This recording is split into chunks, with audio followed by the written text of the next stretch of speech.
Buenos días, David. Buen día, Jennifer. ¿Cómo están? Nada más si me pudieran confirmar si me escuchan y ven correctamente la pizarra, por favor.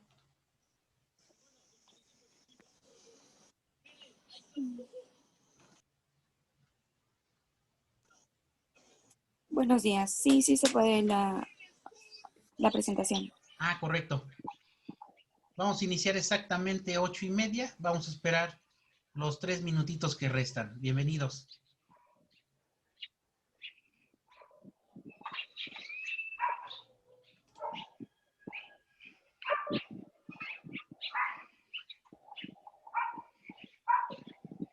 David, nada más para confirmar, ¿me escuchas correctamente y ves la pizarra? Sí, hola, muy buenos días. Sí, se ve bien. Correcto, gracias, igualmente. De nada.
Israel, ¿cómo estás? Buen día. Si nos pudieras confirmar también si nos estás escuchando y ves correctamente la pizarra.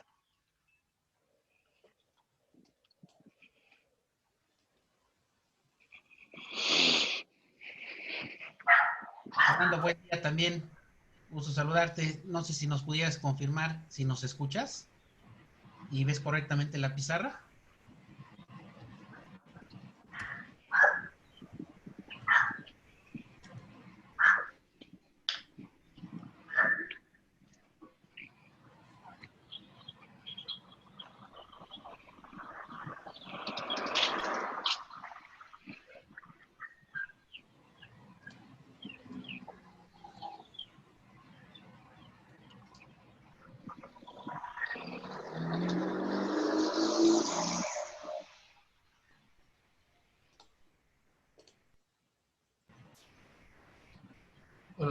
Buenos días, maestro. Buenos días, compañeros.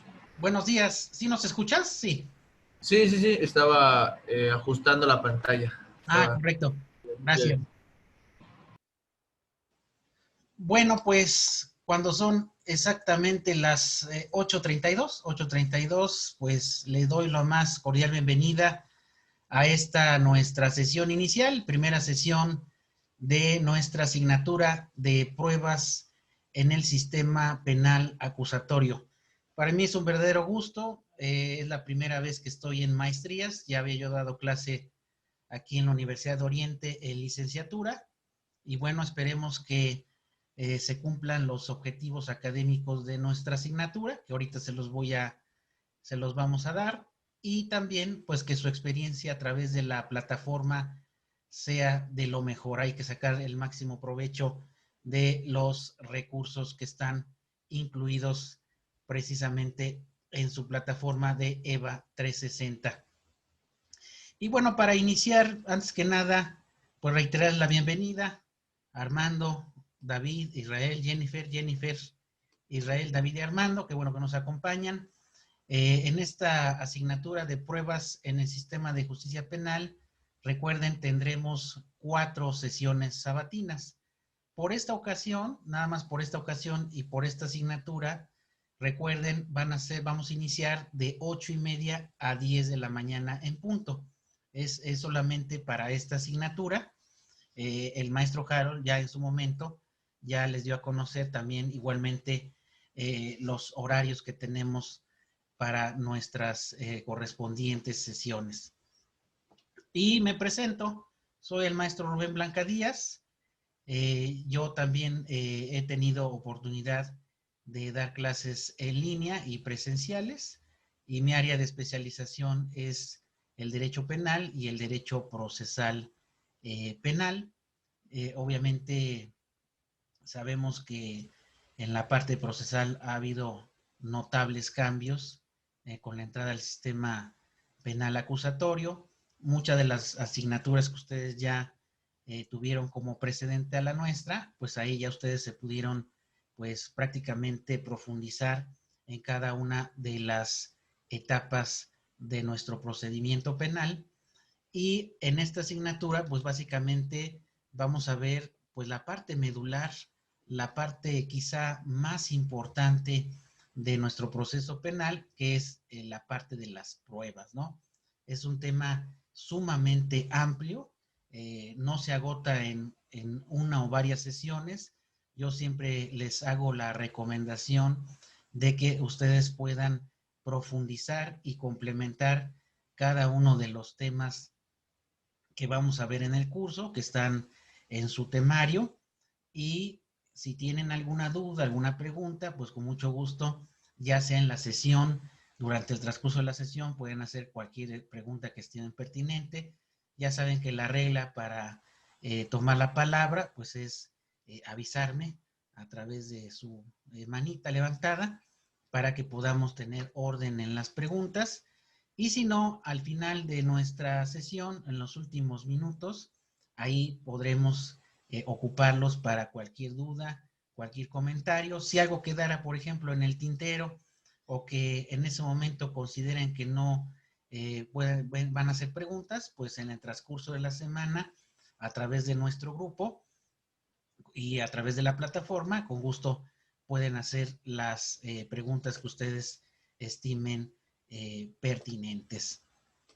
Y bueno, como ustedes lo están viendo en pantalla, lo primerito que quisiera yo comentar para abreviarlo y podamos entrar en materia son los lineamientos generales a través de los cuales vamos a evaluar nuestra materia. Ahora sí que, como vulgarmente dicen, poner las cartas sobre la mesa, que básicamente es lo primordial, porque muchas veces llegamos a final de curso y resulta que el alumno pues no sabe cómo se le evaluó o hay dudas, y eso es lo que quiero evitar, lo que queremos evitar, porque pues eso puede causar una suspicacia en relación a cómo se les evaluó. Esto se los voy a comentar, ya si ustedes tienen alguna propuesta mejor o bien quieren hacer alguna aclaración en relación con la manera en que las vamos a calificar, pues con mucho gusto lo podemos consensar. Vamos a tener 4 actividades semanales. De hecho, las actividades semanales ya están subidas a su plataforma. Ahorita vamos a hacer un recorrido así muy, muy rápido de los recursos que les subí en el transcurso de la semana pasada, para que ustedes al momento de ingresar puedan localizar esos recursos rápidamente, ¿no? Estas actividades son 4, cada una les voy a otorgar un puntaje de 15 puntos. Recordemos que estas actividades semanales ustedes las van a entregar a más tardar el día viernes. A mí me gustaría, sería lo más recomendable, que ustedes pudieran entregarlo antes, sobre todo para que pues ya las tengamos listas, calificadas a más tardar en la otra sesión, e inclusive haga yo una retroalimentación muy rápida general de esa actividad por si todavía existieran alguna duda, ¿no? Entonces, por ejemplo, para la actividad de esta semana, ustedes van a tener domingo y lunes, martes, miércoles, jueves, hasta el viernes, antes de mediodía, para entregar su actividad semanal. Realmente son actividades que tienen relación con lo que vamos a comentar en cada sesión, con los materiales de apoyo descargables que se están compartiendo, inclusive con el apunte introductorio y los videos que también están ya subidos en su plataforma. Si fueran 4 actividades, pues serían un 60% de las actividades semanales, el total de la calificación. Inclusive en la actividad número 1 hay un foro, que el foro ya también está subido en su plataforma. Todas esas actividades tendrían 15% cada una y ya tendríamos el 60% de su calificación. Posteriormente, un 20% es la asistencia a las sesiones. De hecho, aquí, pues obviamente, yo sé que algunos, por alguna cuestión, no puedan ingresar a las sesiones sabatinas, pero sí van a tener oportunidad de ver la grabación. Entonces, no hay problema, voy a ver los casos muy particulares en los que por alguna causa alguien de ustedes no puede ingresar, aunque lo más recomendable es que lo hagan, ¿no? Porque estas sesiones en vivo, pues es la manera más cercana de tener contacto con un servidor y poder aclarar precisamente cualquier tema relacionado con nuestra asignatura. También importante destacar que la calificación mínima probatoria, ustedes ya lo saben, es de 8, entonces hay que tomar en consideración eso. Yo creo que no va a haber ningún problema, pero bueno, es importante también destacarlo, ¿no? Naidelin, ¿cómo estás? Buenos días. Nada más para confirmar si nos escuchas y ves correctamente la pizarra.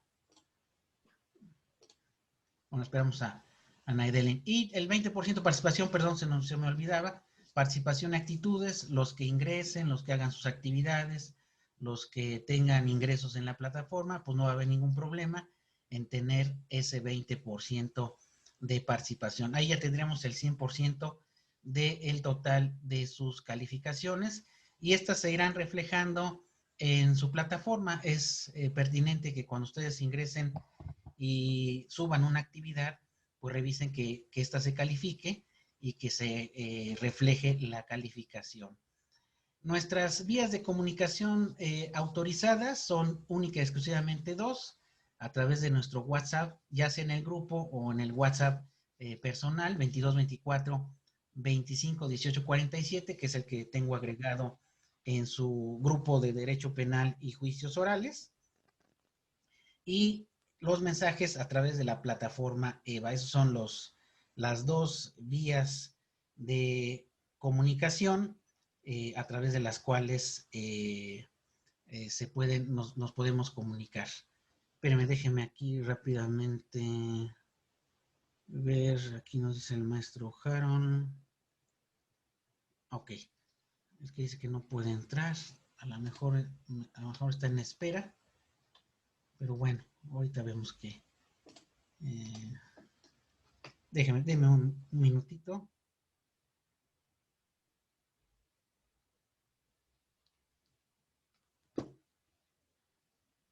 Ok, bueno.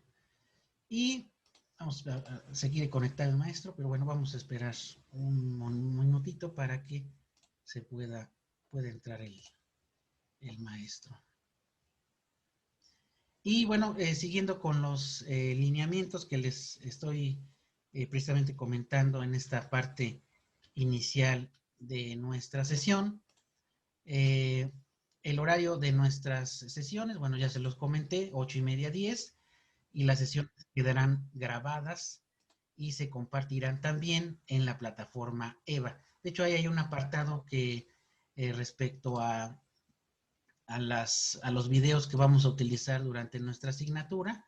Entonces es importante que los vean. Son videos realmente cortos, no muy extensos, porque pues esto les va a servir también para el desarrollo de sus correspondientes actividades. Sobre este tema de los lineamientos de calificación, ¿tendrán alguien algún comentario, alguna duda? David, Armando. Bien, Sí, dígame. Israel, ¿alguna duda respecto de los lineamientos de calificación? No, No, ninguno. ninguno. Correcto. Bueno.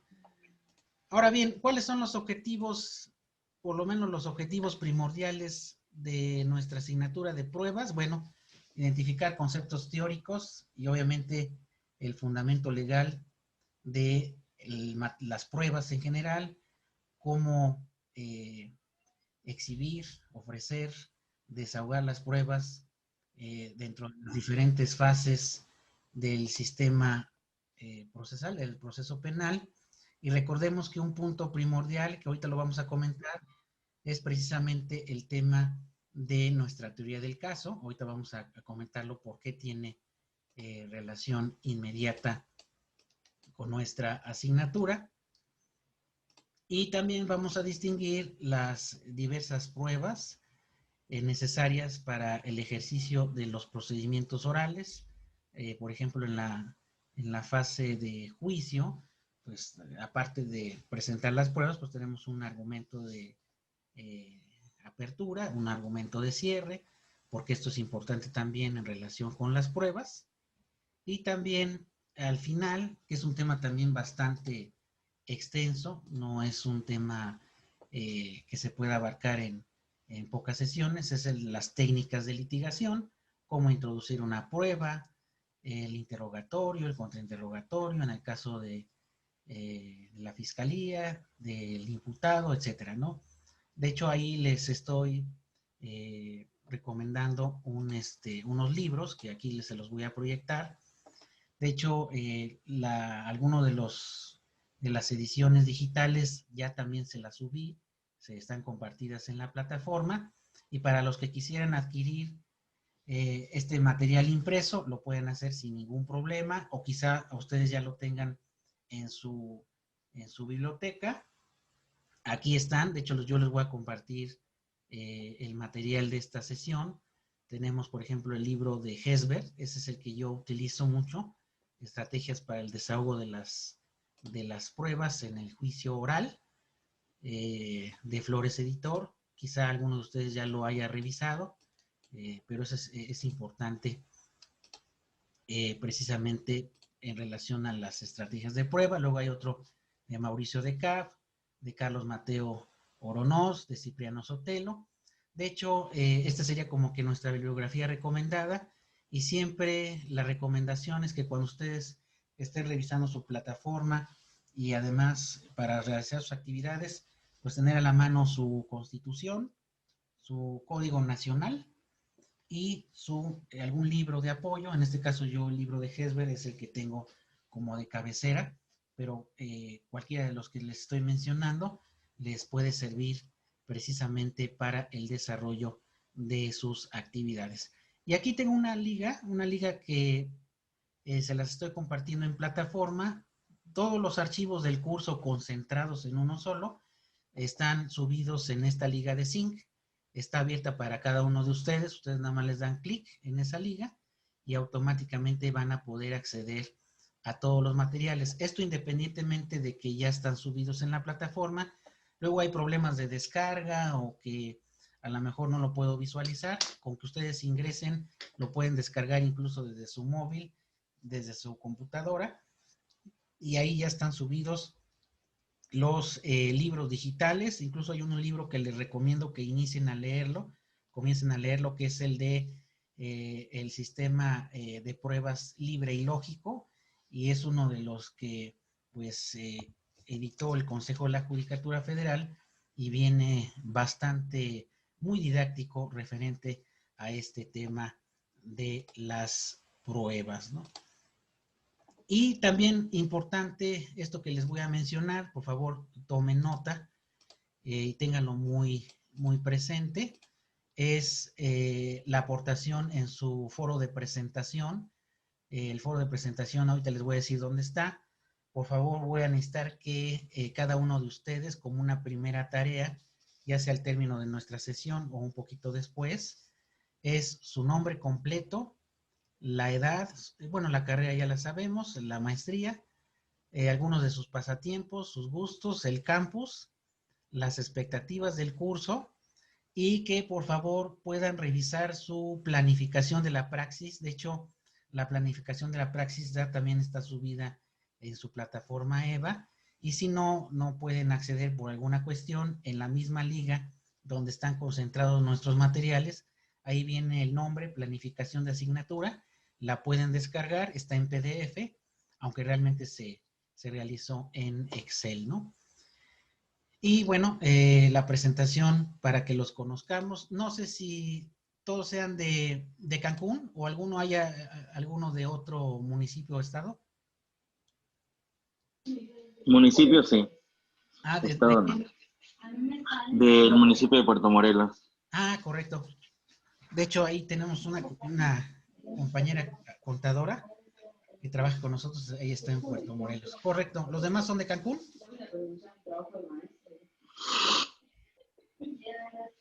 Sí. Ah, Sí, maestro. Somos del municipio de Benito Juárez. correcto. Ok. Gracias. Bueno, pues vamos a iniciar ahora sí, una vez después de estos lineamientos. Ya de todas maneras, si ustedes tuvieran alguna duda sobre los lineamientos, con gusto lo podemos aclarar a través de nuestras vías de contacto. Y bueno, el tema inicial, el tema con el que vamos a despegar esta sesión inicial es una prueba, ¿no? De hecho, todos ustedes ya tienen un concepto de prueba.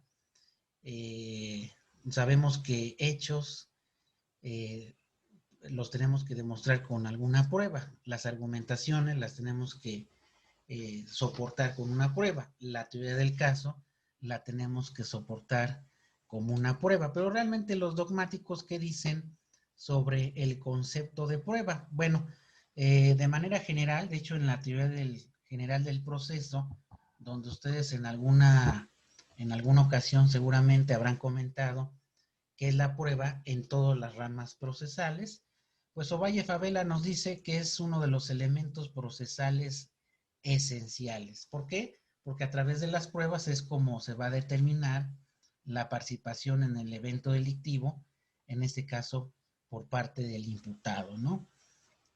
¿A quién le va a crear convicción estas pruebas? Pues le va a crear convicción pues, al juez o al tribunal, que en este caso sería el Tribunal de Juicio Oral en la materia penal, porque el juez va a ser el que va a estar presente en el momento del desahogo de las pruebas, en el momento del debate, de la controversia, y a través de esas pruebas que se desahogan, pues va a crearse una convicción respecto de si a través de esas pruebas se puede determinar participación en el hecho, responsabilidad, o bien a lo mejor las pruebas son insuficientes y absuelva a el imputado. Porque recordemos que cuando hay duda razonable y cuando hay insuficiencia de pruebas, pues se debe de absolver, ¿no? ¿Y esto dónde lo va a analizar? Pues lo va a analizar en la sentencia. Recordemos que en el contenido de la sentencia tenemos los resultandos, el considerando y los puntos resolutivos. ¿Dónde se analiza las pruebas y si éstas crean convicción? Pues en la parte considerativa, ¿no? Este es un primer acercamiento a las pruebas en general, que realmente tanto en la prueba penal como en la prueba en otras ramas procesales, pues se busca exactamente lo mismo, claro, con sus reglas, con sus consideraciones generales. Y me gustaría que algunos de ustedes, no sé, me pudieran dar su propio concepto de prueba. ¿Alguien tendrá un concepto de prueba? ¿Alguien me podrá dar su propio concepto de prueba? Adelante, ¿quién quiere participar?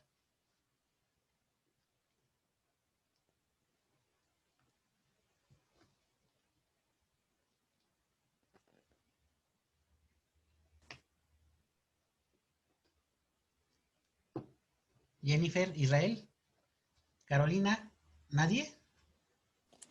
Bueno, yo siento que En un concepto de prueba puede ser algo que nos facilite convencer al juzgador de la conducta de la persona. Gracias, gracias. Efectivamente, como lo mencionábamos, si yo realizo, por ejemplo, en otra materia una demanda y hago, entre más hechos yo proporcione en la demanda, pues más elementos tengo que probar.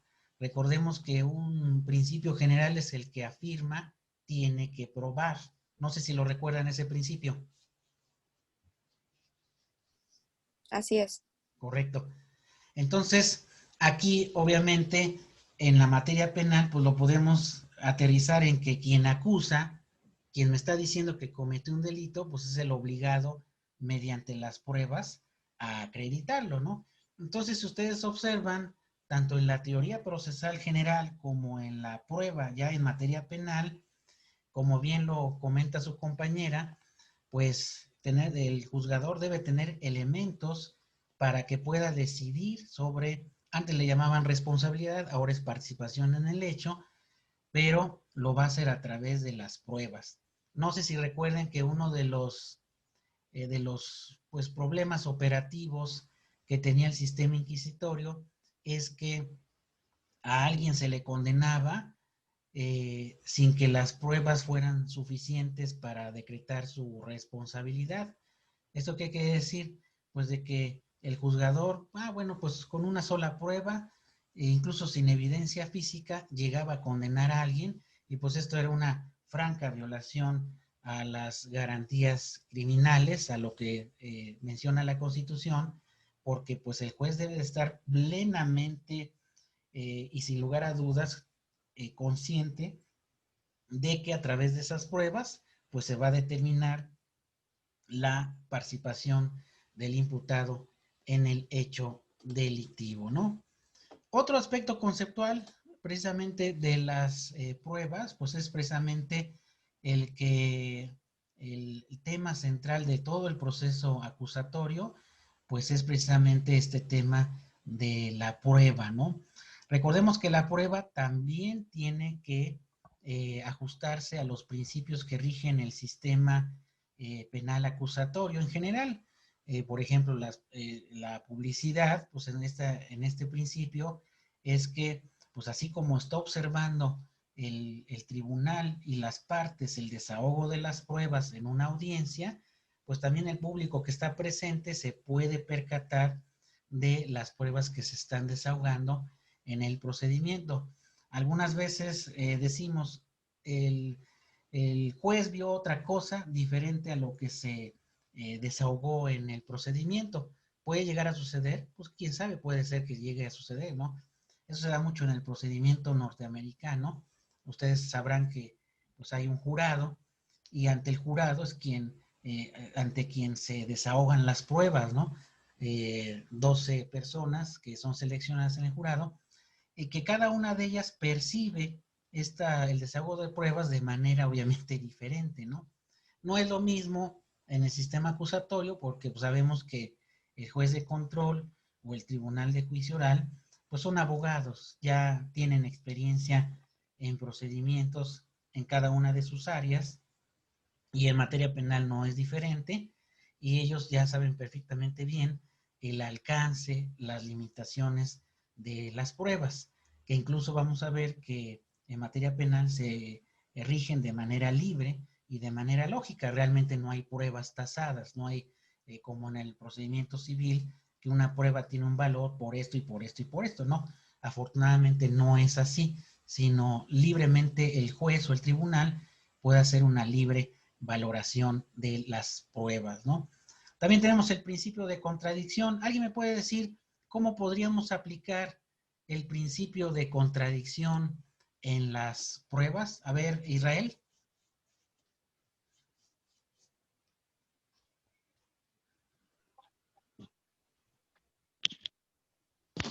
Bueno, Te escuchamos, hola, Israel. ¿me escucha? Sí. ¿Cómo podríamos Ah, aplicar de lo que ya has conocido en las asignaturas anteriores el principio de contradicción en las pruebas? Si bien recuerdo el principio de contradicción es digamos que por decirlo de alguna manera, la litis que existe en el juicio. Corríjame si no es así. Ah, y bueno, es la contradicción, sí, a lo mejor no tanto el litigio, pero sí, como bien comentas, Israel, El es debate. el debate exactamente. Exacto. Entonces, bajo ese tenor, podríamos decir que sería cuando existe una testimonial, cuando existe una ah, Sí, una pericial, una declaración. cuando se tenga que refutar alguna prueba con alguna otra. Así es, Israel, ya no te escuché lo final, la parte final, pero efectivamente la contradicción es que así como ahorita se está desahogando la prueba, supongamos que el fiscal está interrogando a un testigo, pues yo estoy pendiente de lo que está diciendo quien está interrogando, lo que está contestando el testigo, y yo lo puedo, ¿qué? Pues lo puedo objetar, ¿no? Me puedo oponer. Incluso recuerden que en los interrogatorios y en los contrainterrogatorios, pues hay una técnica que se llama objeción, ¿no? La objeción que es oponerse a que el testigo conteste como se formuló la prueba, ¿no? Esa prueba, a lo mejor esa pregunta es intrascendente, es sugestiva, en el caso de los interrogatorios. Entonces hay posibilidad de contradecir, exactamente, contradecir en el momento en que pues en el momento en que se están tanto ofreciendo las pruebas, que vamos a ver que esto es de la etapa intermedia, como contradecir el desahogo de las pruebas. En el sistema inquisitorio anterior, yo siempre lo pongo como ejemplo, pues no se podría hacer, no se podía hacer eso. Realmente eran etapas procesales muy específicas donde sí se llegaba a hacer, por ejemplo, en los famosos careos, donde sí se podría contradecir. Pero generalmente, como se hacía todo por escrito, pues se presentaba el escrito, se desahogaba la prueba y la objeción se podía hacer en un momento procesal distinto, ¿no? Entonces, eso puede llegar a suceder, pero realmente la contradicción es que durante todo el desahogo de las pruebas, pues esté presente mi contrario y el contrario puede contradecir, objetar el material probatorio. Efectivamente. Gracias, Israel. Luego tenemos la continuidad. Recordemos que, pues si se está desarrollando una prueba, por ejemplo, la testimonial, pues se tiene que concluir toda esa prueba, no se puede dejar por partes, ¿no? Entonces, así como un principio rector general, pues la continuidad también se aplica a las pruebas, ¿no? Generalmente es en una sola audiencia y si, por ejemplo, todavía nos faltan pruebas por desahogar, de manera excepcional se puede diferir en otra audiencia, siempre y cuando la sea la prueba unitaria, la sea la prueba completa, ¿no? Y finalmente, el principio de inmediación, que como ustedes saben, pues es la presencia de las partes ante el juez. No se puede realizar ninguna audiencia procesal, ningún momento procesal si no están presentes las partes y el órgano jurisdiccional. Pero ¿cómo lo aplicaríamos en relación con las pruebas, Carolina? ¿Cómo podríamos relacionar la prueba con el principio de mediación? Ahorita nada más obviamente estamos introduciendo al tema de las pruebas. ¿Puedo participar, maestro? Sí, no, adelante y ya después que nos complemente Carolina. Bueno, no sé si estoy en lo correcto, pero intuyo que como está, digamos, conocemos el principio de inmediación, ¿no? Que las partes se presentan ante el tribunal, en este caso de enjuiciamiento, pues es el mismo que califica, pues, la calidad de las pruebas. Si estas proceden, bueno, digamos, medio de prueba, para que sean pruebas, califica si son procedentes o no. O sea, que no es como que se presenten solo así, sin que se sepa ni que se descubra, sino que hay una calificación previa para ver si son procedentes. Creo que ahí se podría aplicar el principio de inmediación, que es el juez que determina la calidad de la prueba. O sea, sí es útil para el juicio. Efectivamente, de hecho, lo que tú comentas específicamente es parte de la etapa intermedia, donde efectivamente pues cuando se hace la acusación formal, el juez va a revisar que esas pruebas sean idóneas y obviamente tiene que estar presente la contraparte para que él también pueda, en dado caso, objetar, ¿no? Objetar la idoneidad de las pruebas, etcétera. Pero básicamente es que así como se desahoga la prueba, pues así esté presente la de las pruebas es algo importante, pues es cuando se hace la calificación respecto a saber si se va o no a aceptar una prueba o no. Efectivamente, y sobre todo porque, pues, yo no puedo desahogarme una prueba si no están presentes ni el juez ni la contraparte, ¿no? Entonces, desde ahí ya nos podemos nosotros percatar de que las pruebas específicamente en el área penal, pues están relacionadas con los principios generales de ¿qué? Pues del proceso penal acusatorio, ¿no? Y obviamente parte de lo que ustedes van a indagar y lo vamos a comentar y además en su material de apoyo es respecto a el objeto, la función, los temas sobre los cuales pueden versar las pruebas y sobre todo la distinción de entre medio de prueba, dato de prueba y la prueba en sí misma, ¿no? Que también es algo que muchas veces nos llega a crear un poco de confusión, ¿no? Ahora bien, cuando se formaliza la acusación, ¿cuándo es cuando se formaliza la acusación? Pues básicamente en la etapa intermedia.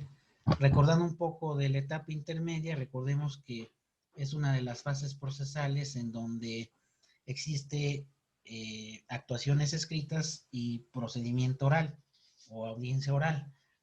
Recordemos que quien presenta la acusación formal, pues es el Ministerio Público, la Fiscalía, y esto lo hace a través de un pliego de acusación.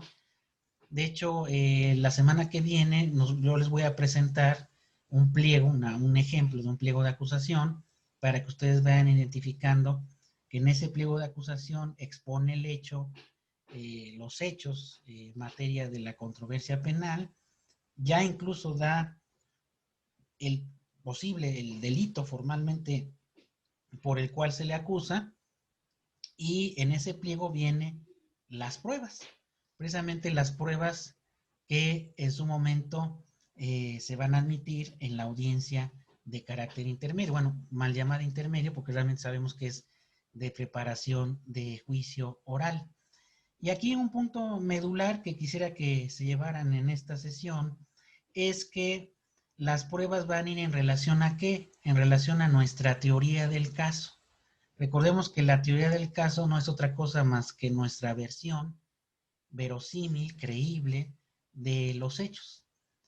Esta versión de los hechos, pues, de quien acusa, pues, proviene ¿de quién? Pues proviene del Ministerio Público. Pero el Ministerio Público, ¿de dónde obtiene los datos para formular su acusación? A ver, David, ¿de dónde obtiene el Ministerio Público los datos para formular su acusación en la etapa intermedia?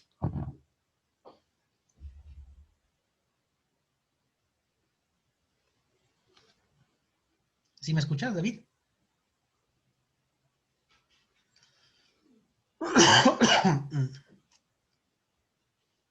Así también, pues recordemos que el del defensor también va a formular su teoría del caso, ¿no?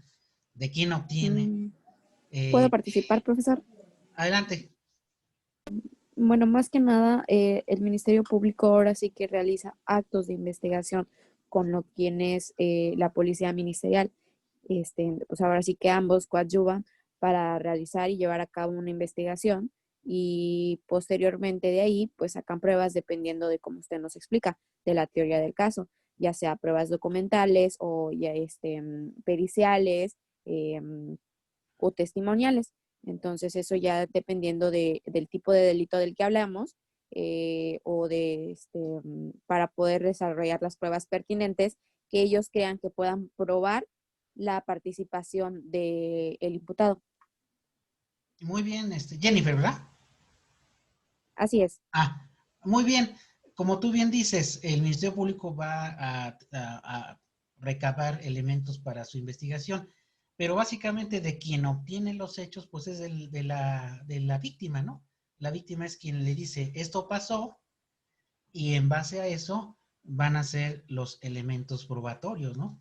De hecho, quizá una de las desventajas procesales de la víctima es que ya anuncia su teoría del caso. ¿Desde cuándo? Pues desde que el Ministerio Público se entrevista con la víctima, ¿no? Oye, pasó esto, sucedió tal esto, me robaron, me lesionaron, etcétera, y eso lo está transmitiendo la víctima al Ministerio Público, y como bien decías, el Ministerio Público se va a encargar por sí mismo, o con ayuda de la víctima, a obtener los elementos de prueba, que ahí se llaman elementos o datos de prueba, porque es una etapa de investigación, y ahí no hay tanta controversia como lo que sucedería en el desahogo de las pruebas en el juicio oral. Y en contraposición a ello, ¿de quién obtiene los datos para formular su teoría del caso? La defensa. Ahora sí, David, ¿sí me escuchas? Sí, sí lo escucho. ¿De quién obtendría la defensa? Tú como defensor, ¿de dónde obtienes los hechos eh, eh, para formular tu defensa y posteriormente recabar elementos de prueba? Pues sería de todo lo que obra en el expediente, ¿no? Y aparte sería también tener el diálogo con la parte que me ha contratado para defenderla, ¿no? Efectivamente, Entonces, se obtiene del imputado. Desde que nos entrevistamos con el imputado, ahí ya nos está transmitiendo qué, pues nuestra teoría del caso, ¿no? Claro, yo la puedo perfeccionar, yo la puedo depurar, pero realmente el abogado no va a inventar lo que pasó, ¿sí? No, ¿verdad? Ni tampoco la fiscalía va a inventar lo que pasó.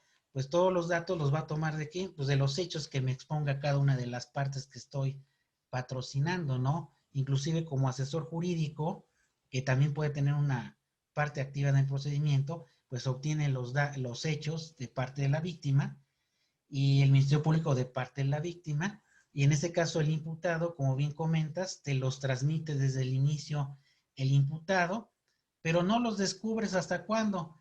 Pues incluso si tú no declaras en la audiencia de imputación, guardas silencio, pues ahí pues vas a tener mayor ventaja de preparar y depurar tu teoría del caso, porque si el imputado declara, desde ahí ya está anunciando su teoría del caso. Pero ¿a qué voy? Que la parte formal donde se presenta la teoría del caso, tanto del imputado como del Ministerio Público, la Fiscalía, pues es la audiencia intermedia, porque ahí ya no lo puedo cambiar. Ahí mi teoría del caso ya no la puedo cambiar, ya la estoy presentando formalmente y en base a ello voy a ofrecer mis pruebas. El Ministerio Público va a tener elementos igualmente de prueba para soportar la acusación y el juez en la audiencia intermedia va a decir si esos medios de prueba son idóneos, se excluyen o hay alguna incidencia y son los que posteriormente se van a desahogar. Gracias por sus participaciones. Pero bueno, eso obviamente también es mayormente complejo porque pues sabemos que depurar la teoría del caso pues no es tan fácil, ¿no? Sobre todo porque a lo mejor el imputado me dice, pues yo no lo hice, pero pues no tienes ningún elemento que así lo avale, ¿no? Ustedes me dirán, bueno, pues quien tiene que probar es el Ministerio Público, pero yo no puedo dejar al aire mi defensa por lo que dice el Ministerio Público, ¿no? Yo también tengo que hacerle pues, de investigador, ¿no? ¿Y qué pasaría en el determinado caso? Ahí es una pregunta que les voy a dar medio puntito extra a quien me la conteste. A ver, ¿qué pasaría si las dos partes tienen la misma teoría del caso? A ver, ¿quién me puede contestar esa? ¿Qué pasaría si el Ministerio Público y el imputado tienen su misma teoría del caso? ¿Habría necesidad de pruebas? Pues no, porque prácticamente estarían como probando o los hechos son iguales, entonces no hay controversia de la conducta. Efectivamente, Jennifer, tienes tu medio punto. Ya no habría necesidad ni de irse a juicio ni de pruebas, ¿no? Aquí cabría que pues un procedimiento abreviado, ¿no? Yo reconozco que sucedió esto, hay un soporte en la carpeta de investigación para que me voy a ir a la etapa de juicio si realmente pues ya no tendría objeto, ¿no? Y como bien lo comentas, Jennifer, ¿verdad? Así es. Pues ya no habría necesidad, ¿no? Si los dos tienen la misma teoría del caso, ¿no? Entonces vean cómo pues lo que ustedes ya vieron en sus asignaturas anteriores, pues nos va ayudando a comprender ese entramado de las pruebas, ¿no? Perdón. Como lo están viendo ahorita en su presentación, pues determinados hechos son los que a través de las pruebas se van a acreditar, se van a demostrar. Claro, sabemos que en un procedimiento, pues no solamente en el proceso penal, en el proceso civil, en el proceso mercantil, prevalece la verdad formal. Muy raro, realmente, pues yo diría que muy complicado que podamos conocer la verdad real, ¿no? Claro, la doctrina, el ideal de justicia nos dice que pues debemos llegar a la verdad real, pero realmente nos vamos a aproximar a la verdad real en base a las pruebas, pero la mayor de las veces es una verdad simple y sencillamente formal, ¿no? Y esto en el derecho penal sucede muy a menudo, ¿no? Ahora bien, vamos a ver nuestro primer video. Nuestro primer video es un video muy cortito para que esto que estamos comentando lo podamos ejemplificar y entendamos esta primera parte de las generalidades de las pruebas. Denme unos segunditos para que se los comparta.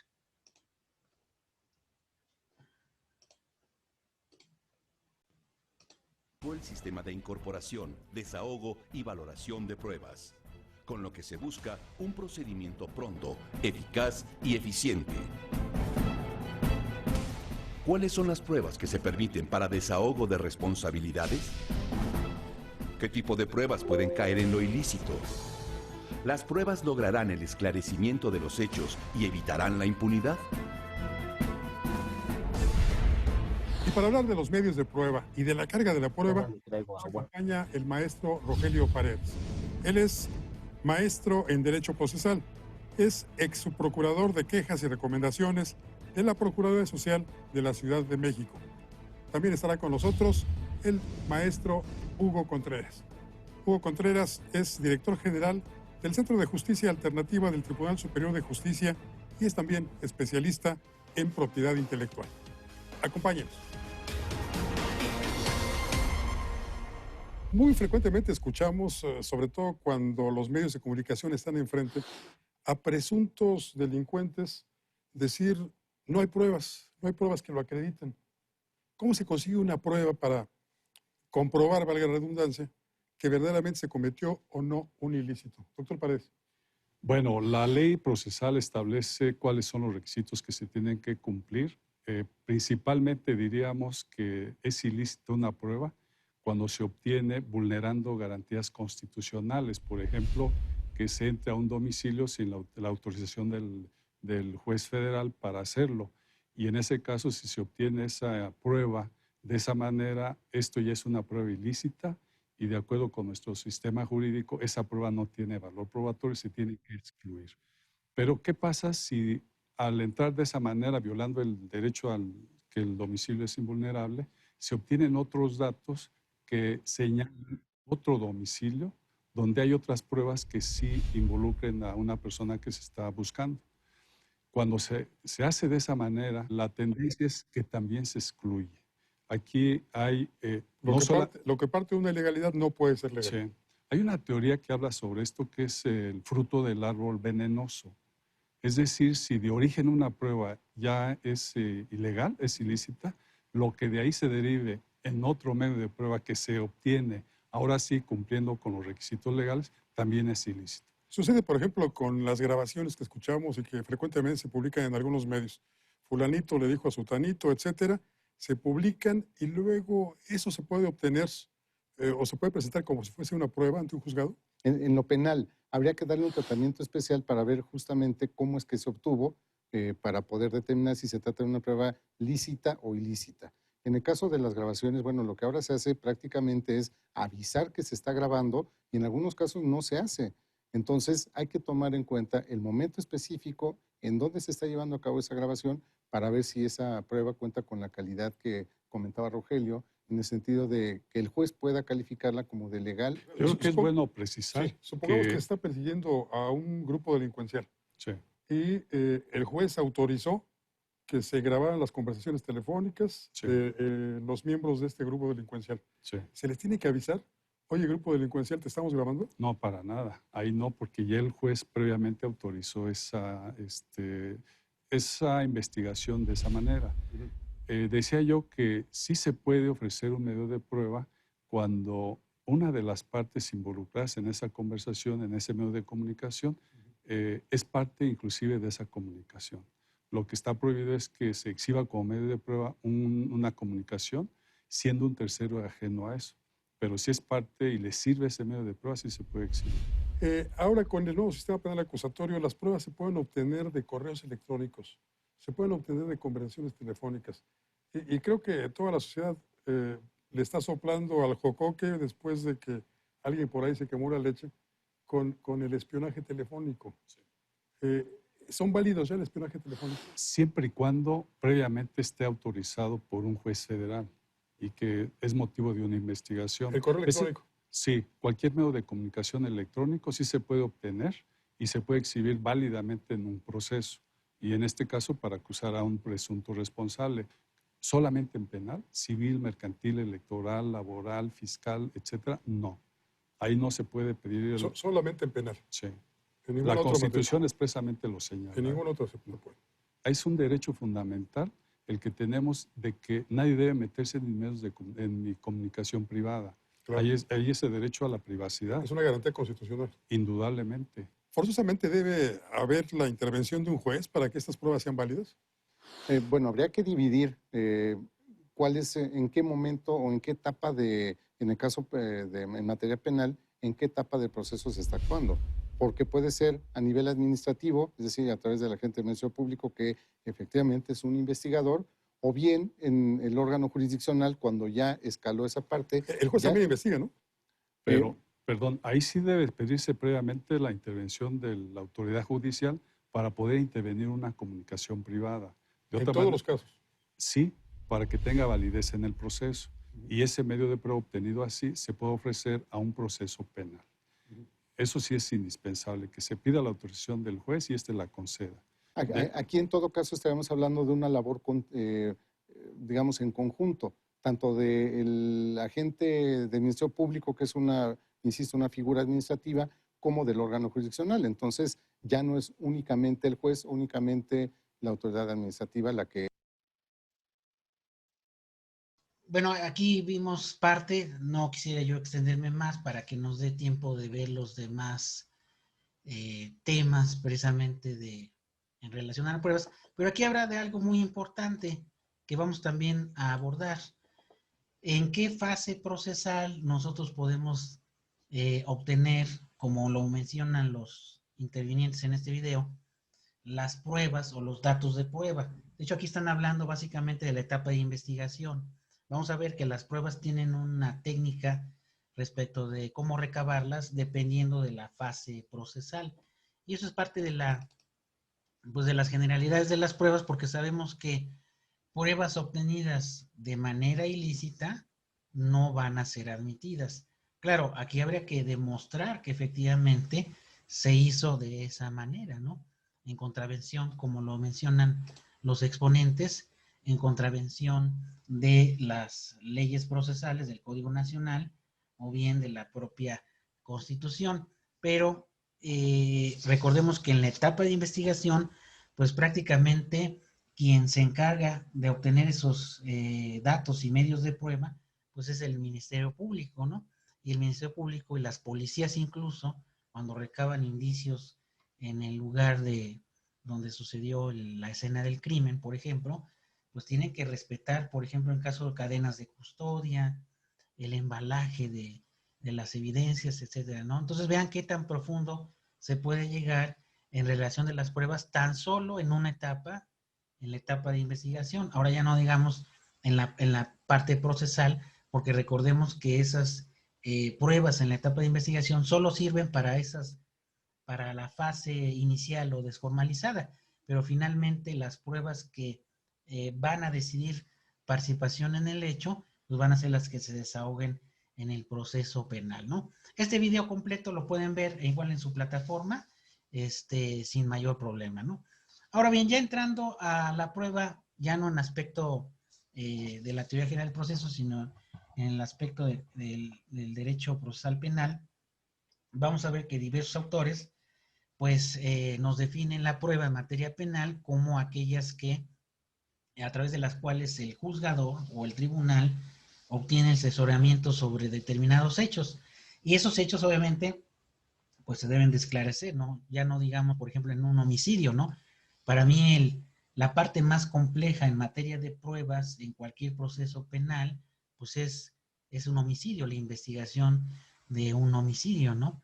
Entonces, aquí obviamente la capacidad de la Fiscalía y del Ministerio Público, pues se va a tener que redoblar para que se obtengan las pruebas que conduzcan a qué, pues a saber quién realizó el evento delictivo, ¿no? Y poder dilucidar el conflicto en relación de que si, pues a la persona a la que se le imputa ese delito, pues realmente lo realizó. Y en el caso de otro autor, por ejemplo aquí Ježek, nos dice que las pruebas es el medio objeto que proporciona al juez el convencimiento acerca de la existencia de un hecho. Que esto no es lejano a lo que habíamos comentado en relación a la prueba en general, ¿no? En donde hay hechos y se tienen que soportar mediante las pruebas, ¿no? Y debe ser, o sea, que ese asesoramiento que hace el juez de manera fehaciente, sin lugar a dudas, porque recordemos que, imagínense, condenar a alguien, hacerlo responsable, teniendo insuficiencias de pruebas, pues sería ir contra los principios que rige el proceso penal acusatorio, ¿no? Por eso es que el objeto de la prueba, pues es precisamente el esclarecimiento de los hechos, conocer la verdad hasta donde sea posible, la verdad real, y que el juez se convenza de que efectivamente se da la acreditación de la participación, ¿no? Vamos a ver que en materia penal, el juez y el tribunal, que son los que van a valorar en este caso la prueba, pues debe de usar primeramente la lógica y la razón. Por eso les decía yo que la prueba libre y lógica es básicamente las bases sobre los cuales el juez va a determinar la responsabilidad o la participación en el hecho señalado por la ley como ilícito, ¿no?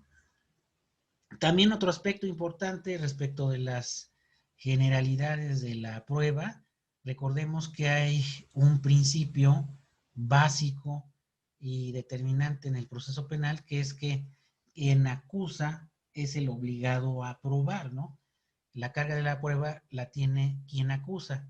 En el proceso penal acusatorio, ¿quiénes acusan? A ver, vamos a preguntarle a Armando que no ha participado. Armando, si nos pudieras decir, ¿quiénes podrían soportar una acusación en el proceso penal?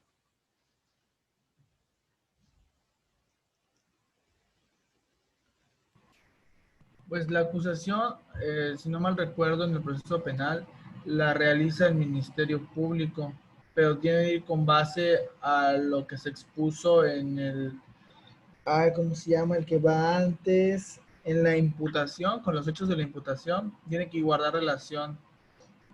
Y el Ministerio Público es el que realiza la acusación en coadyuvancia, si no mal recuerdo, con la víctima o ofendido.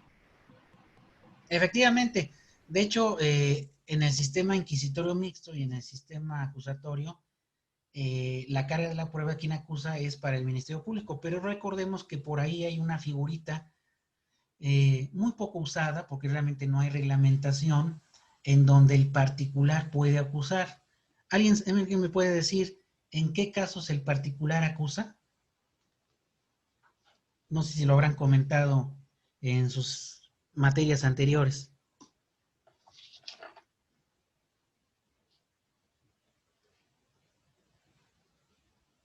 ¿No? ¿Nadie?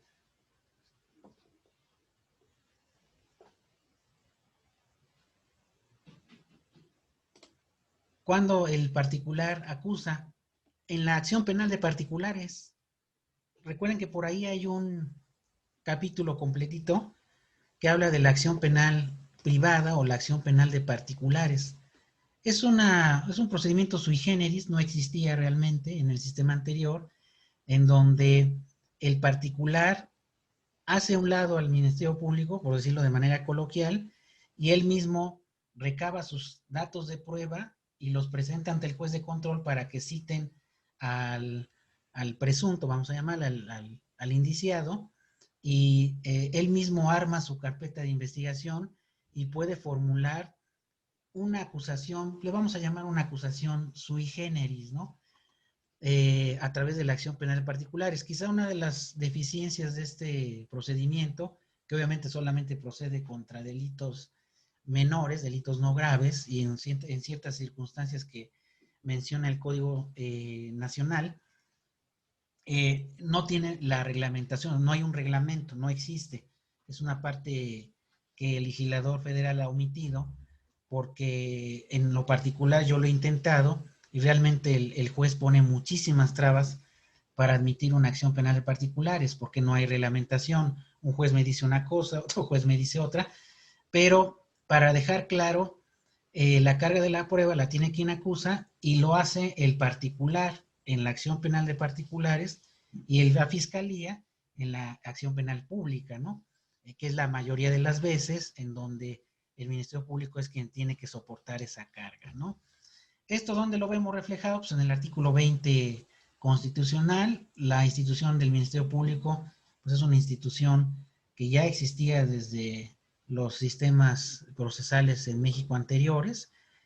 Claro, ahora pierde muchas de sus, pues de su monopolio del ejercicio en el sistema procesal acusatorio, porque pues, realmente muy limitadamente actúa como autoridad en el proceso de investigación y en la parte procesal pues se convierte en parte, ¿no? Y recordemos que esta es una parte de las que, sobre todo en el proceso penal sin detenido, bueno, también con detenido, es una de las partes que mayor deficiencia presenta en el procedimiento penal, donde el Ministerio Público, de manera operativa y debido a su excesiva carga de trabajo, pues prueba la existencia de los hechos y la responsabilidad, pero lo hace de una manera, vamos a llamarla, sin el soporte necesario, y es cuando viene el problema de que si por alguna razón imputa a alguien no soportando correctamente esa imputación y posterior acusación, pues en qué va a redundar de que lo declaren absuelto, ¿no?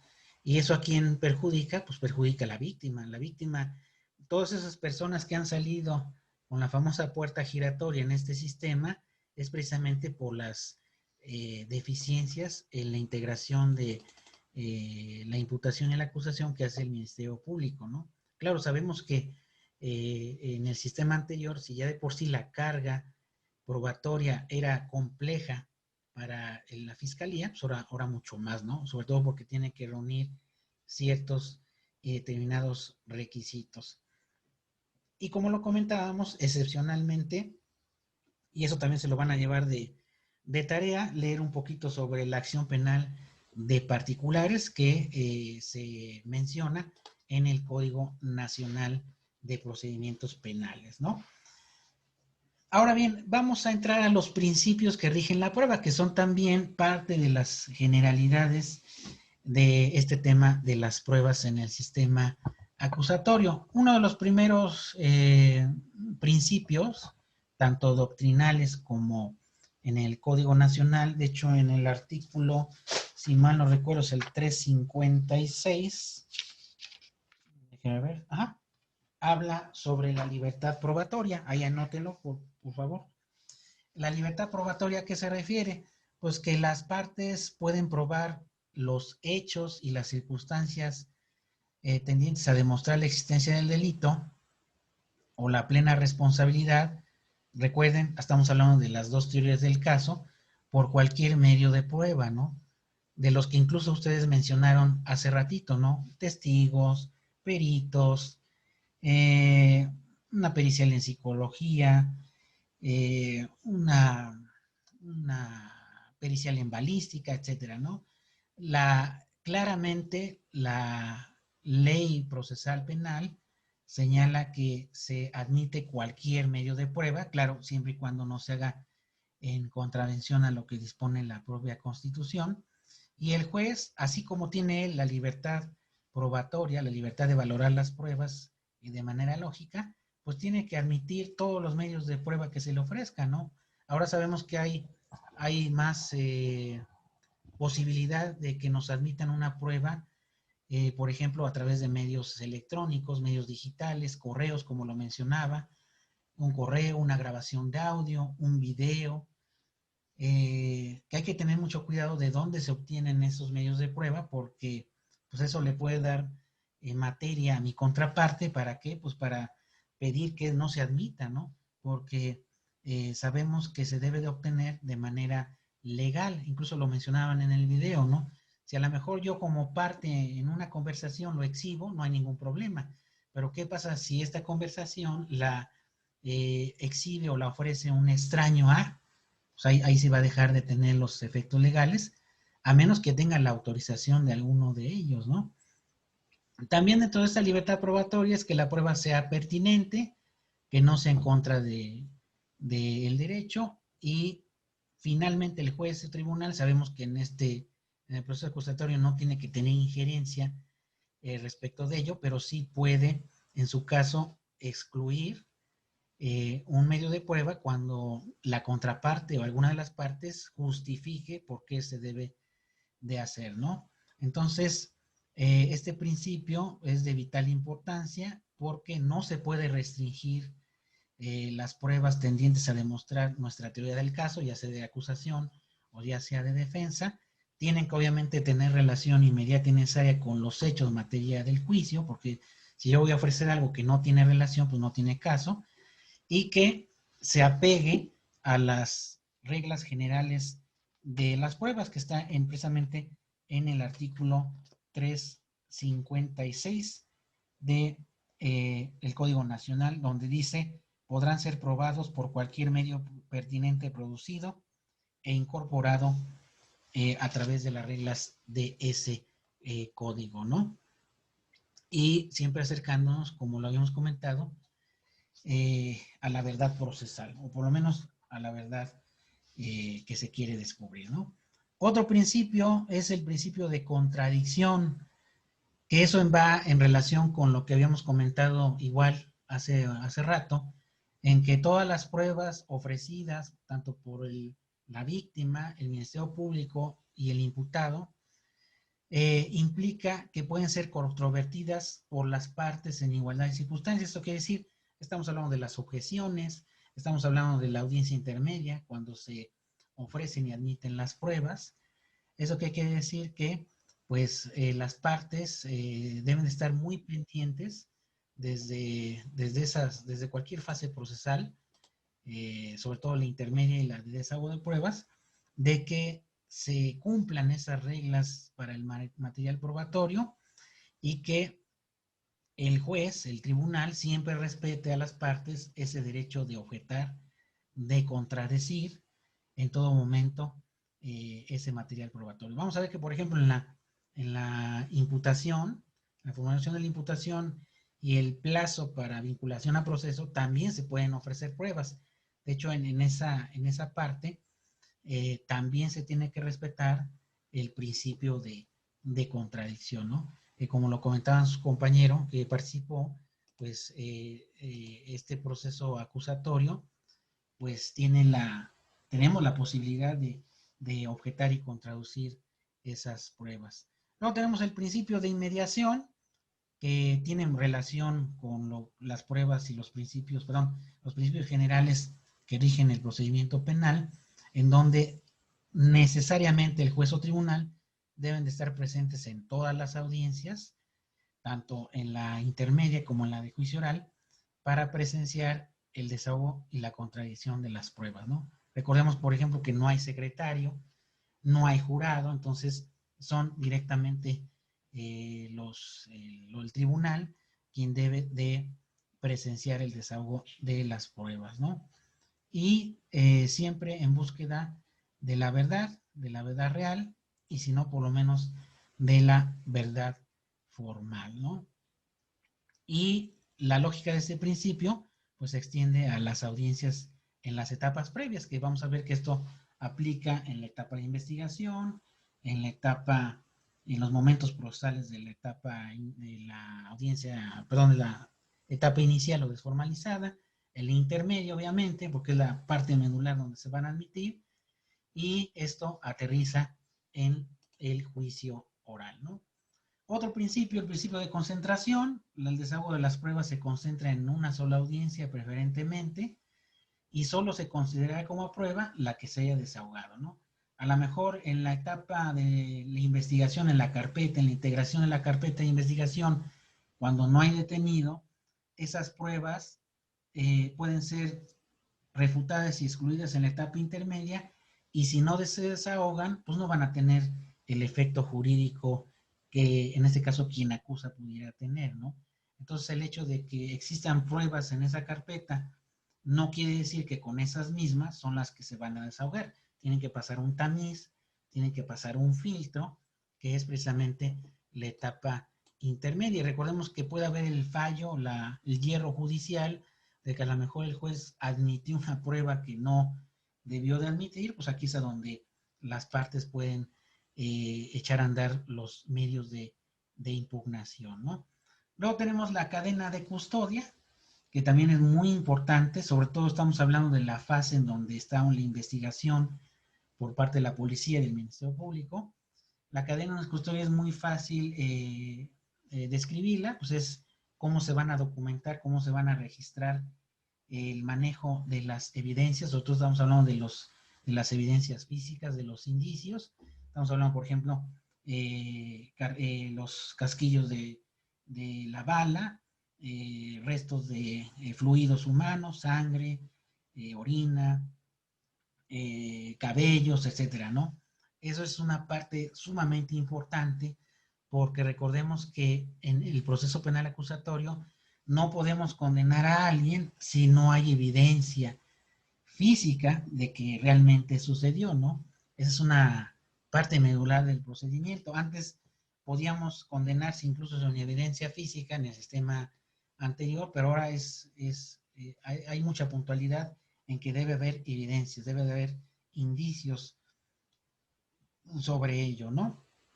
Y recordemos que a quien le compete respetar esa cadena de custodia, pues sería ¿quién? Pues el que tiene el primer contacto con ese indicio. ¿Quién tendría el primer contacto con los indicios en un hecho presuntamente delictivo?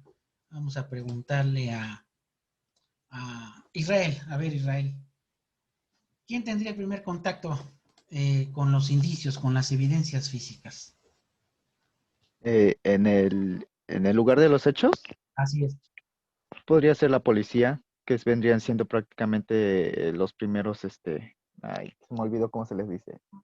El primer respondiente. El primer respondiente exacto. Que son igual y son los que ponen la cadena de custodia. Perdón, se me cayó aquí mi libro. Efectivamente, sí. De hecho, cualquier policía, puede ser policía federal, policía municipal, ejército incluso, todos los cuerpos de seguridad pública deben de tener un conocimiento adecuado de la cadena de custodia. Esto es muy vital, de hecho para mí es algo sumamente trascendente, porque recuerden que si hay algún error en el procedimiento de cadena de custodia, pues se puede venir abajo, ¿no? Como le llaman, el fruto del árbol envenenado. Si se hace de manera incorrecta en esa etapa, pues se va a corromper en las demás etapas, ¿no? Y esto es una doble obligación ¿para quién? Pues para el Ministerio Público, ¿no? Y la policía, de estar debidamente entrenada para que se pueda recabar en el lugar de la investigación, o bien incluso recuerden que también se les puede tomar muestras al imputado o incluso a la propia víctima, muestras de cabello, etcétera, en algunos delitos como los sexuales, pues debe de hacerse con mucha meticulosidad, porque si no se puede llegar a invalidar esa prueba, ¿no? Entonces, y obviamente que hay otras pruebas que se obtienen a través de la intervención de las comunicaciones, como lo comentaba el video, ¿no? debe de haber una autorización judicial previa para ese acto de molestia, como sería una intervención de una comunicación, ¿no? Y si no se hace, pues obviamente la consecuencia va a ser grave, ¿no? Y recuerden, siempre la víctima es quien pues paga los platos rotos de una mala actuación tanto de policía como de Ministerio Público. Ahora bien, tenemos las técnicas de investigación. ¿Qué son las técnicas de investigación? Pues son actos encaminados a obtener medios de prueba, obtención de medios probatorios. De hecho, yo le comentaba a compañeros de otra asignatura de que en el sistema inquisitorio éramos abogados de escritorio, ¿no? Todo lo comunicaba el imputado o la persona presumiblemente implicada en un delito, y con eso nos conformábamos, con eso armábamos nuestra defensa, y no. Ya sea que estemos del lado del Ministerio Público como funcionarios o del lado de los litigantes, de asesores jurídicos o defensores, pues no nos podemos quedar con lo que nos dice el imputado.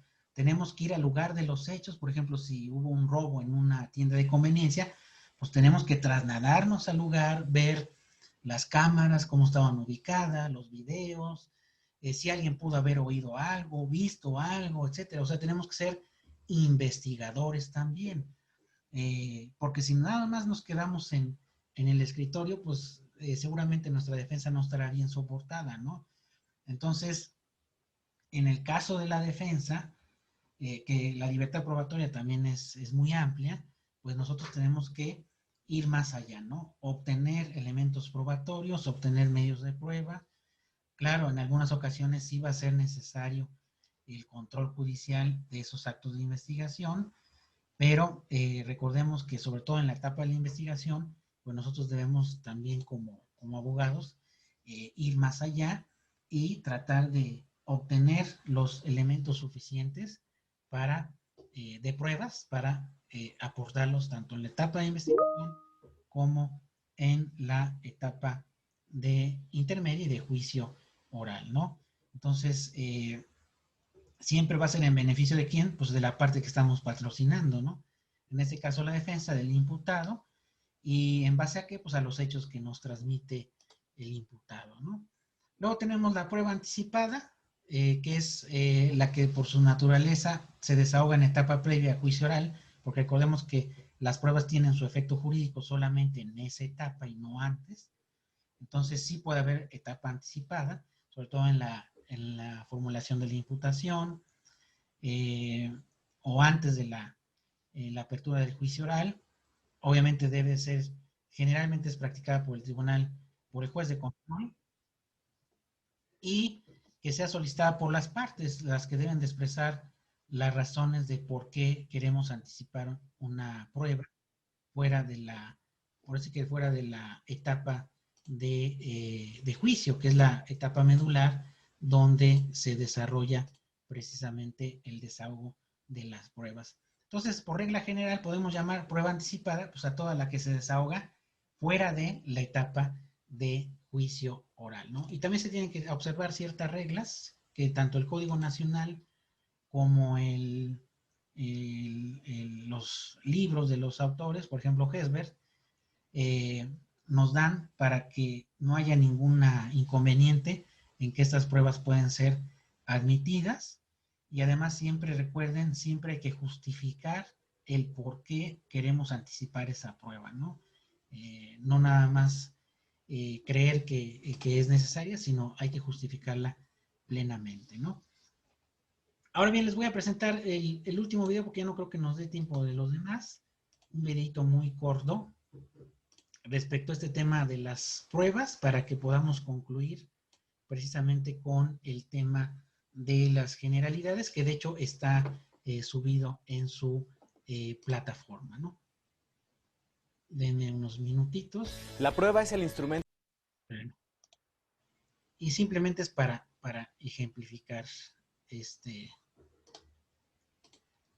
que hemos estado comentando.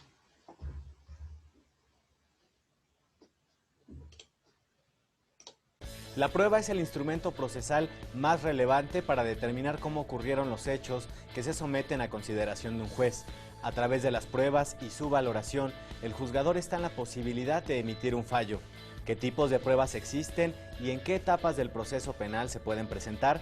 Se lo vamos a preguntar a una defensora pública federal. Quédese con nosotros, ya inicia Te Defendemos.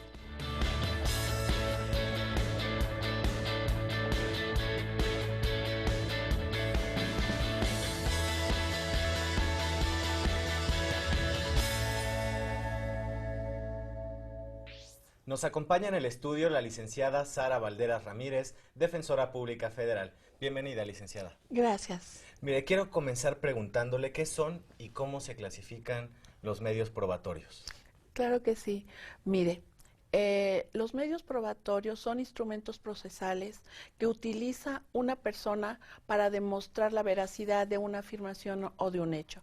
Cuando surge una contienda jurídica en lo que una persona señala que ocurrió un hecho y otra señala que no lo ocurrió, cada una de las partes tiene derecho a utilizar esos instrumentos para probar la veracidad de sus afirmaciones.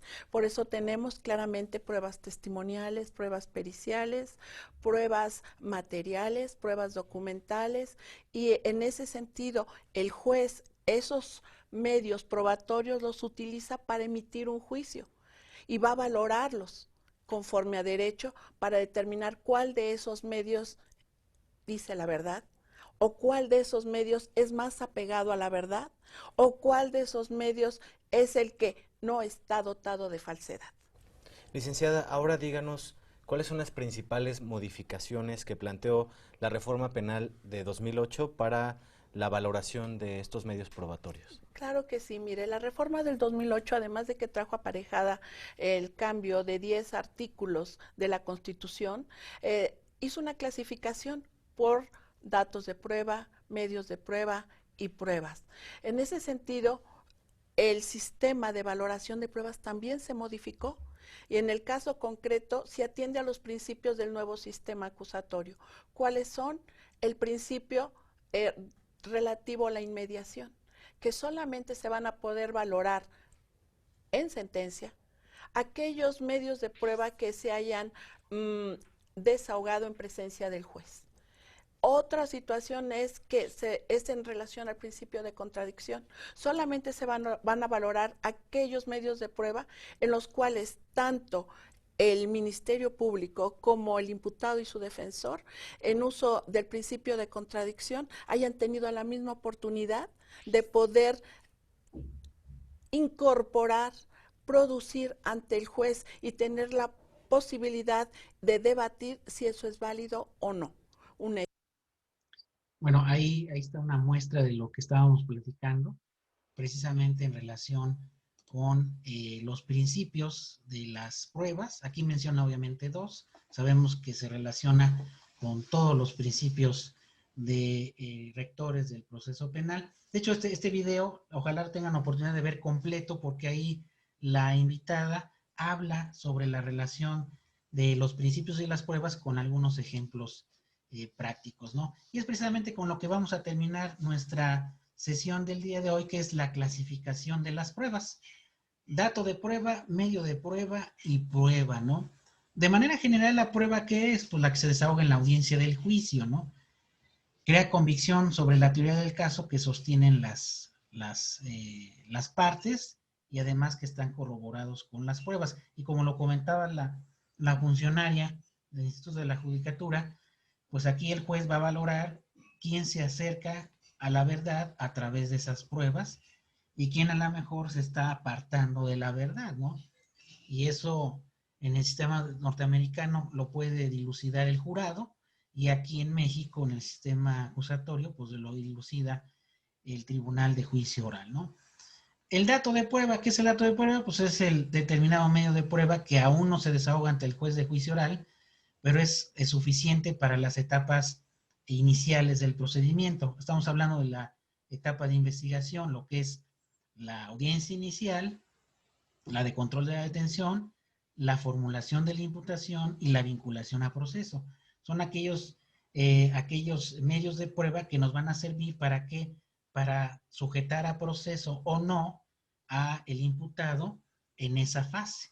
Y recordemos que solamente esas pruebas van a servir para esa parte del procedimiento, que pueden ratificarse más adelante, sí, en la audiencia intermedia, para que se desahoguen en la de juicio oral, ¿no?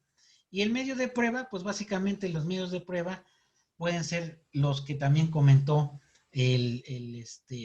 la funcionaria, cualquier tipo de prueba que esté a nuestro alcance, puede ser la propia declaración del imputado, los testimoniales, las periciales, las documentales, los medios técnicos, audio, video, etcétera, ¿no? Recordemos que el medio de prueba es cualquiera que nos permite a llegar a la verdad y que se desahogue en el juicio, ¿no? Entonces realmente estamos hablando de que medio de prueba y prueba, pues prácticamente vendría siendo el vehículo para llegar a las pruebas, y lo que hace diferente la prueba con el dato o medio de prueba es que las pruebas que tienen validez, que van a crear convicción en el juzgador, pues son las que se desahoguen en la etapa de juicio, ¿no? Y acercándonos un poquito más a los sistemas probatorios, vamos a ver que esto ya tendrá por un poco de más tiempo para profundizar en esto, porque es un tema largo. Vamos a ver que los sistemas de apreciación de pruebas en general, o sea, para cualquier rama del derecho, tenemos el ordálico, el legal y la prueba libre. El ordálico es la que existía en la antigüedad, donde se asociaban las pruebas con la divinidad, simple historia. Incluso no sé si recuerdan que en el derecho musulmán, ya obviamente hace muchísimo tiempo, les quemaban la lengua con un fiero candente, se las ponían en la lengua, y el mushabi, que era el sacerdote, el que impartía justicia, una vez que les quemaban la lengua, la revisaba y él podía determinar que, así en base a esa prueba, alguien era culpable o inocente. Obviamente ese sistema pues ya no está desfasado, pero es un antecedente de las pruebas, ¿no? También tenemos la prueba legal, que es la tasada, la que el valor lo fija exactamente la ley, como sucede en materia civil o materia mercantil, y el sistema de prueba libre, que es también parte de lo que vamos a comentar en la siguiente sesión, donde el juez aprecia bajo su libre albedrío, con libertad, con lógica, qué prueba le va a causar convicción en torno al por qué va a llegar a determinar la responsabilidad o la participación en base a esas pruebas, ¿no? Recordemos que a diferencia del sistema norteamericano, las partes en cierta manera pues sí convencen o se van por las cuestiones anímicas al exponer pruebas y argumentos ante el jurado, pero aquí recuerden, no estamos ante un jurado, estamos ante jueces que saben perfectamente su trabajo, son abogados y se van a percatar pues de manera muy cercana quién dice la verdad y quién no dice la verdad. Y finalmente la sana crítica, que también es aplicado en el procedimiento, no todos los procedimientos y en el penal también, donde sobre el valor de la prueba al margen de cualquier paradigma legal, en base a cualquier pues modelo de valoración de las pruebas, ¿no? Y recordemos que la implementación del esquema de libre valoración de la prueba deja atrás el que se utilizaba en el sistema inquisitorio, donde pues, la prueba era tasada, se apegaban a lo que decía la ley, y el órgano jurisdiccional tiene esa discrecionalidad para valorar las pruebas, para asignar libremente su valor a través de la lógica sobre todo y justificando por qué el de las pruebas. Y la última pregunta, ¿en qué parte? Bueno, ya lo comentamos, pero simplemente para puntualizar, ¿en qué parte o en qué momento procesal el juez le otorga esa valoración a las pruebas? ¿Quién me lo puede decir? Ya para concluir. ¿En la audiencia intermedia? En la audiencia intermedia, el ofrecimiento, ¿verdad? Pero ¿en qué parte las Y valora? en el juicio oral es cuando ya se desahogan las pruebas y es así, ahora sí que el juez decide si pues, las acepta o no. Efectivamente, al momento de dictar el fallo, ¿no? Recordemos que lo hace, dicta el sentido del fallo en la audiencia y posteriormente lo que le llaman engrosa la sentencia. En los considerativos de esa sentencia es a donde él va a decir, yo valoro estas pruebas y llego a esta determinación. Entonces es en la sentencia donde va a aplicar este tema del sistema de libre valoración. Obviamente, pues puede ser que lo haga indebidamente, ¿no? Es cuando nosotros podemos recurrir las consideraciones del juez a través de, puede ser la apelación o puede ser a través de otro medio de impugnación, pero efectivamente es al momento del desahogo, las observa y en la sentencia les otorga valoración, ¿no? El tiempo se nos ha venido encima, realmente nos faltaba muy poquito, de hecho lo voy a retomar en nuestra próxima sesión y voy a aprovechar los minutos que nos restan para enseñarles rápidamente nuestra plataforma. Los recursos rápidamente se los voy a mostrar para que lo tengan en cuenta cuando ustedes ingresen a las diferentes secciones de lo que ya se les compartió. Denme un minutito. Aquí está. Ustedes cuando entran a su plataforma, viene el nombre de un servidor y aquí ustedes acceden a su curso, le dan clic y les va a desplegar su guía didáctica. Aquí viene la introducción, el objetivo, el temario. Por ejemplo, donde dice recursos, ahí ustedes entran y van a ver los videos que algunos los tuvimos oportunidad de ver muy brevemente, pero les va a servir para las 4 actividades que van a tener. Sería muy recomendable que lo hicieran, porque estos videos son muy breves, pero muy sustanciales en cuanto a estas partes de las generalidades. Luego viene el foro de presentación, no se les voy a olvidar presentarse, va a ser parte de su tarea. Acá está su nombre completo. Bueno, algunos ya lo hicieron, acá ya están 2. No se les olvide. Y sobre todo, su planificación, no se les olvide revisarla y tienen que asentar la leyenda de que la han revisado, que la conocen. Y denme 2 minutitos más. Viene el video de bienvenida, algunos ya seguramente ya lo vieron. El horario de nuestras sesiones, que ya también está. Aquí, por ejemplo, entran a la semana 1, le dan clic, viene el apunte, las generalidades. Déjenme ver, acá está. Viene el enlace de apoyo a todos los materiales del curso están acá. Pueden entrar por esta vía o pueden entrar más aquí abajo, vienen el foro y viene el material de apoyo. Lo pueden hacer a través de esas 2 herramientas y viene la actividad semanal. Lean por favor muy bien la actividad semanal para que la puedan hacer de manera correcta y la van a subir en el espacio, aquí viene, directamente en el espacio que aquí está. Que le dan checar el envío, lo envían y envían su primera actividad.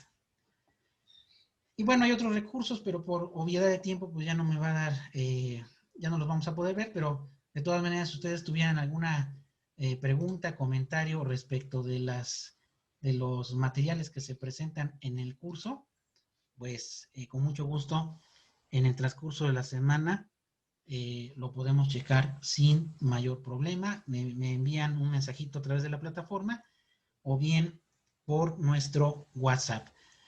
Pues no sé, Carolina, Jennifer, Armando, Israel, David, ¿tengan alguna pregunta, algún comentario, alguna inquietud? Adelante. Y si no, damos por concluida nuestra sesión del día de hoy. Por mi parte, ninguna duda, todo está entendido y pues procederemos a realizar la actividad. Correcto.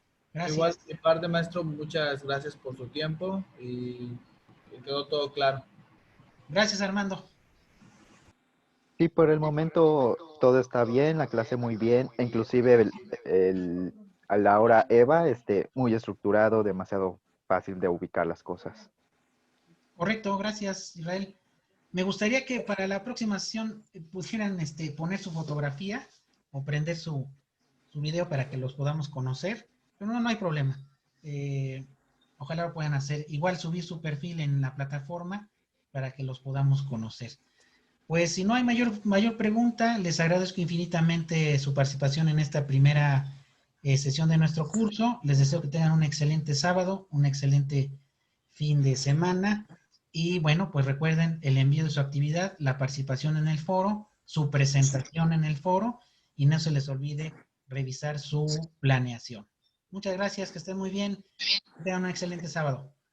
Hasta luego. Luego. Hasta luego, igualmente. Hasta luego.